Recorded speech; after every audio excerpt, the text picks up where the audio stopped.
समतल दर्पण और उत्तल लेंस की सहायता से जल का अपर्तनांक ज्ञात करने के लिए एक उपकरण की जरूरत होती है जिसे म्यू उपकरण कहते हैं।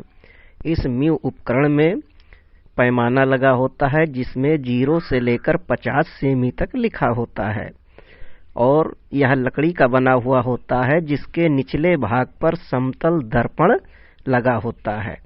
अलग से हमें एक उत्तल लेंस की जरूरत होती है और बीकर में थोड़ा जल की जरूरत पड़ती है। ये उत्तल लेंस हमें जो है प्रयोग के लिए मिलेगा। अब क्या करेंगे, सबसे पहले हम इस उत्तल लेंस को दर्पण के बीचों बीच में रखेंगे और दर्पण के बीचों बीच में रखकर हम इसके ऊपरी भाग से पिन को देखेंगे। इसमें जो पिन लगा होता है, इस पिन को हम धीरे धीरे ऊपर खिसकाएंगे और पिन को ऊपर इतना खिसकाएंगे कि पिन और लेंस के अंदर जो प्रतिबिंब है वो एक दूसरे के ऊपर दिखाई देने लगे। और इसको हम इस प्रकार से देखेंगे कि अपने सिर को दाएं बाएं करने से पिन और प्रतिबिंब दोनों एक साथ चलने लगेगा। तो दोनों एक साथ चलने लगेगा तब हम रीडिंग नोट करेंगे। तो देखिए, लेंस में से जब हम देखेंगे तो पिन और प्रतिबिंब पिन दोनों एक दूसरे के ऊपर दिख रहा है और जब दाएं बाएं हम अपना सिर करेंगे तो दोनों एक साथ दाएं बाएं चलते हैं। इस समय हम पिन की स्थिति को पैमाने से ज्ञात कर लेंगे। तो ये देखिए, पैमाना बता रहा है 15 सेमी पर हमारा पिन है। इसे हम नोट कर लेंगे। इसे स्मॉल एफ कहते हैं।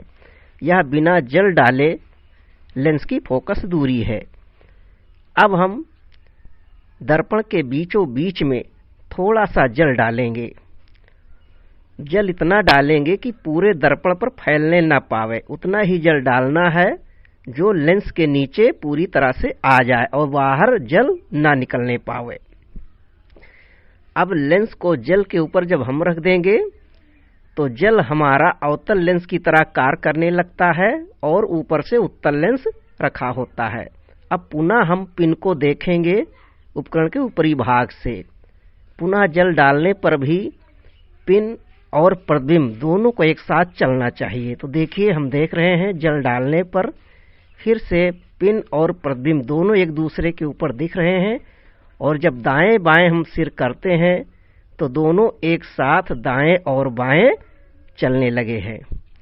तो इस समय जो रीडिंग आएगी, जो पिन की स्थिति आएगी, उसे हम जल डालने पर लेंस की फोकस दूरी कहते हैं और उसे हम कैपिटल एफ कहते हैं।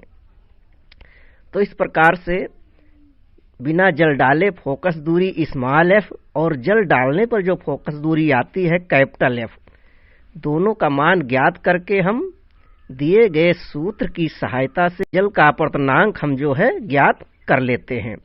यही प्रयोग आपको 3 बार दोहराना है और दिए गए सूत्र के द्वारा जल का अपर्तनांक 3 बार निकालना है। 3 बार अपर्तनांक निकालने के बाद हम मध्यमान निकालेंगे। इसके बाद हमारा उत्तर आ जाएगा।